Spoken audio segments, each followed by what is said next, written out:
আসসালামু আলাইকুম ভিউয়ার্স, কেমন আছেন সবাই? আশা করছি ভালো। আমি নাজমা আছি আপনাদের সাথে। আজকে একটা মাল্টিপল ব্লগ শেয়ার করতে যাচ্ছি, যেটাতে আমার গত এক সপ্তাহের মোটামুটি সব কিছুরই একটু একটু টাচ আপনারা পেয়ে যাবেন। শুরু করছি ননদের শ্বশুর বাড়ি থেকে, মানে ননদের বাসা থেকে। তো ওকে দেখতে গিয়েছিলাম একদিন পরে আমরা সবাই মিলে। তো দেখতে পাচ্ছেন সে রীতিমতো গ্লো করছে মাশাল্লাহ। তো পাশে মনিকে দেখতে পাচ্ছেন, ইফতুকে দেখতে পাচ্ছেন, ইফতুর কোলে ওয়াসনা, সেই সাথে আফনান বুড়ি এবং আমাদের তাজরিন। আচ্ছা, ইবনাথ হচ্ছে সহজে আর কি ছবি তুলতে চায় না, তাকে জোর করে বসানো হয়েছে, আর ইলহাম হচ্ছে ঘুমছিল। তো যাই হোক, এই প্রথম আমরা তিন জা এবং ননদ মিলে কোথাও বেড়াতে গেলাম একসাথে।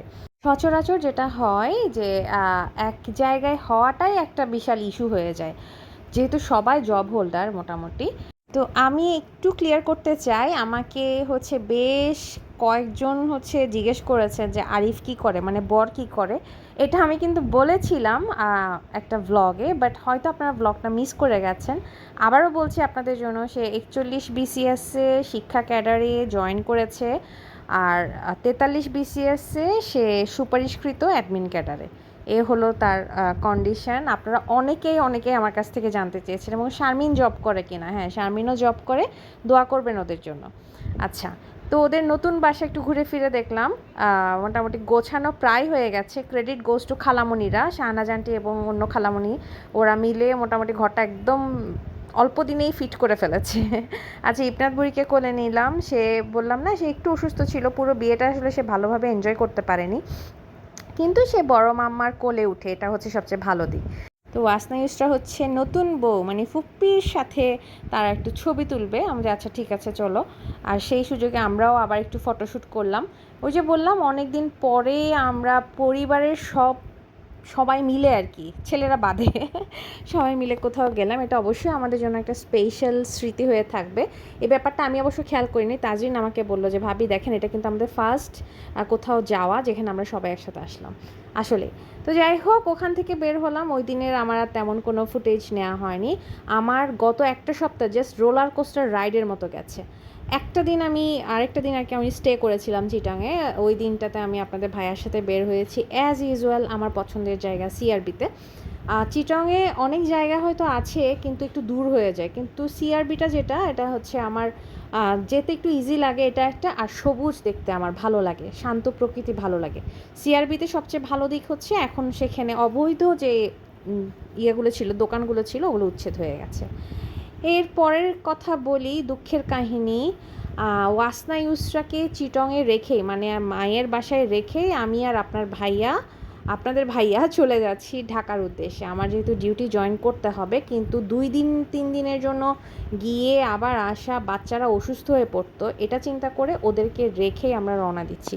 বিশাল হ্যাপায় পড়ে গেছি। ওদের স্কুলে দেখা গেছে পরীক্ষা বা পড়া সব কিছুই মিস, মানে গত 2 সপ্তাহ ধরে তারা সব কিছুর বাইরে। ঈদের সপ্তাহ সহ যোগ করলে 3 সপ্তাহ ধরে আসলে তারা মানে সব কিছু থেকে একদম কি বলবো, যোজন যোজন দূরে। তো কিছু করার নেই। আমি জানি না বাচ্চা কাচ্চা রেখে প্রবাসী যে ভাইরা আছেন তারা কিভাবে থাকেন। আমরা যে 2-1টা দিন, জাস্ট 2-3 দিনের জন্য যাচ্ছি, এটাতেই মনে হচ্ছে কলিজা ফেটে চৌচির। বাচ্চাগুলো তো একদম অস্থির হয়ে গেছিলো। তো এসে যেটা আমার আসলে থিসিসের কাজ জমে গেছে। তো ইনশাল্লাহ খুব অল্প সময়ের মধ্যে আমি থিসিসের কাজ শুরু করতে যাচ্ছি। সবাই একটু খাস দিলে দোয়া করবেন যাতে আমি এটা খুব সুন্দরভাবে করতে পারি। আমি পিসিও পেশেন্টদের উপর কাজ করতে যাচ্ছি ইনশাল্লাহ। আমার মূল মানে বিষয়টা হবে, রিসার্চের মূল বিষয়টা হবে পিসিও। তো দোয়া করবেন যাতে আমি ভালোভাবে এটা শেষ করতে পারি। আমি কাজটা শুরু করার চেষ্টা চলছে, এবং অবস্থা দেখে বুঝতে পারছেন কতটা পাগলা দশায় ছিলাম। যাই হোক, কাজ আমি পুরোপুরি শেষ করতে পারিনি। এর মধ্যে ডিউটি শেষ করে আমি আবার চিটংয়ের উদ্দেশ্যে রওনা দিচ্ছি, এবং আমার হ্যাপা এখান থেকে শুরু। জাস্ট সকাল 4:30টার দিকে আমরা ঘর থেকে বের হই, কারণ আমাদের 4:30টার টিকিট কাটা ছিল। আমাদের যে কাউন্টার, ওই কাউন্টারে গিয়ে আমরা শুনি যে মানে এখানে আপাতত কোনো বাস এখন পর্যন্ত আসেনি, সব বাস জ্যামে। রাস্তার ওই পারে দেখতে পাচ্ছেন সব বাস দাঁড়ানো, আর এই সাইড থেকে কোনো বাসই আসছে না। মানে হচ্ছে সব বাস হয় ঢাকার ভেতরে আটকানো অথবা আউটসাইডে আটকানো। কী যে একটা দশায় পড়েছি। ঠিক 9:30 পৌনে 10টার দিকে আমাদের বাস এসে পৌঁছায় যেখানে আমরা দাঁড়িয়েছিলাম। এই টানা এতক্ষণ মানে কিভাবে কাটিয়েছি এটা মানে বলার বাইরে। এরপর আমরা মোটামুটি দাউদকান্দি পার হয়ে যেই না আমরা চান্দিনা পৌঁছাই, চান্দিনাতে হচ্ছে শ্রমিকদের কোনো একটা আন্দোলন চলছিল, আবার সেই জায়গায় আটকা। এবং আটকা তো আটকা প্রায় 1 ঘন্টা। যারা বিশেষ করে মাইক্রো বা কারে ছিল ওরা সবাই বের হয়ে গেছে, কারণ হচ্ছে এত ভোগান্তি, বাচ্চারা কান্নাকাটি, এটা মানে কি বলবো, বলে বোঝানোর মতো না। তো এত কষ্ট করে মানুষ কেন বাড়িতে যাচ্ছে বলেন তো? ঈদ যাত্রা মানে ঈদটা প্রিয়জনদের সাথে কাটানো।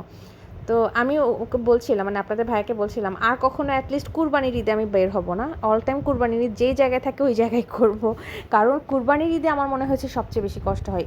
মানে রোজার ঈদে মানে রমজানের ঈদে আমার এত কষ্ট হয়নি যেতে, কিন্তু কুরবানির ঈদে আমার প্রচণ্ড, মানে টোটাল 12 ঘন্টার জার্নি শেষ করে আমি হচ্ছে চট্টগ্রামে পৌঁছালাম। আবার মানে এই 1 সপ্তাহে আমাকে ঢাকায় যেতে হয়েছে, ওখানে কয়েকদিন ডিউটি করতে হয়েছে, আবার ব্যাক টু চিটাগং, তাও আবার 12 ঘন্টার জার্নি শেষে। যাই হোক, হোয়াট এভার, আমি অসুস্থ হয়ে পড়েছিলাম কিছুটা। তো এসে দেখি বাচ্চা কাচ্চা তো গরুর জন্য কেউ কেউ শুরু করেছে, তাদের নানা গিয়ে, ছোটো নানা আর আমার ছোটো ভাই ওরা গিয়ে গরু নিয়ে এসছে, আলহামদুলিল্লাহ মাশাআল্লাহ। দয়া করে কেউ গরুর দাম জিজ্ঞেস করবেন না, আমি দাম বলতে ইচ্ছুক না। কত দিয়ে কিনেছি এটা বড় কথা না, আল্লাহর উদ্দেশ্যে কেনা হয়েছে, আল্লাহ যাতে আমাদের কোরবানি কবুল করে নেয় এটাই হচ্ছে সবচেয়ে বড় বিষয়।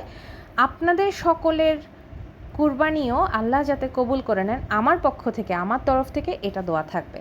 তো গরু আলহামদুলিল্লাহ আমাদের পছন্দ হয়েছে, লম্বা চড়া, দেখতে সুন্দর, আর একটু লালচে গরু, তো লালচে গরু মানে লাল আর কালোর একটা মিশ্রণ এই গরুটা, তো দেখতে ভালোই লাগছিল। তো যাই হোক, কোরবানের জাস্ট একদিন আগে পৌঁছালে যা হয় আর কি, পুরো শরীর একদম ছেড়ে দিয়েছে। এত জার্নি পুরো সপ্তাহ জুড়ে মনে হচ্ছে আমার শরীরটা ভাসছে, শূন্যে ভাসছে, এরকম একটা কন্ডিশন। তো যাই হোক, এই তো আমাদের গরু আপনাদেরকে দেখানো হয়ে গেছে অলরেডি। আমি এবার ভেবেছিলাম গরুর কোনো ফুটেজ রাখবো না, কিন্তু আমার ছোট্ট টুনটুনি হচ্ছে এটা ভিডিও করেছে, সে বলেছে এটা অ্যাড করতে হবে, তার জন্য অ্যাড করা। তো এটা হচ্ছে জাস্ট একদিন আগে আমি আর আপনাদের ভাইয়া, আমাদের আবার বিকেল হলে আমাদের আর মন বাসায় মানে টিকে না, বেরোতে হয়। তো বের হয়ে আর কোথায় কি যাব, একই জায়গায় বারবার তো যেতে ইচ্ছে করবে না, এই জন্য আবার গেলাম হচ্ছে ফিনলের সামনে। এখানে দেখে একটা মিক্সচার, চনা মিক্সচার পাওয়া যাচ্ছে, যেটা আমরা নিলাম যে আচ্ছা খেয়ে দেখি, এবং এটা আসলেই ভালো ছিল। প্লাস এই ধরনের মিক্সচার খাওয়ার পরে আমার যেটা হয় অ্যাসিডিটি হয়, কিন্তু এটা খাওয়ার পরে আমার কোনো অ্যাসিডিটি হয় না, এটা অবশ্যই একটা ভালো দিক, এটা জাস্ট ফিনলের অপোজিটে। যাই হোক, খেয়ে দে এখন বাসায় ফেরার পালা, গরু দেখতে দেখতে এখন বাসায় ফিরে যাচ্ছি। ইনশাল্লাহ নেক্সট ব্লগে দেখা হবে। সবাই দোয়া করবেন যেন সুস্থ থাকি। সবাইকে আল্লাহ হাফেজ।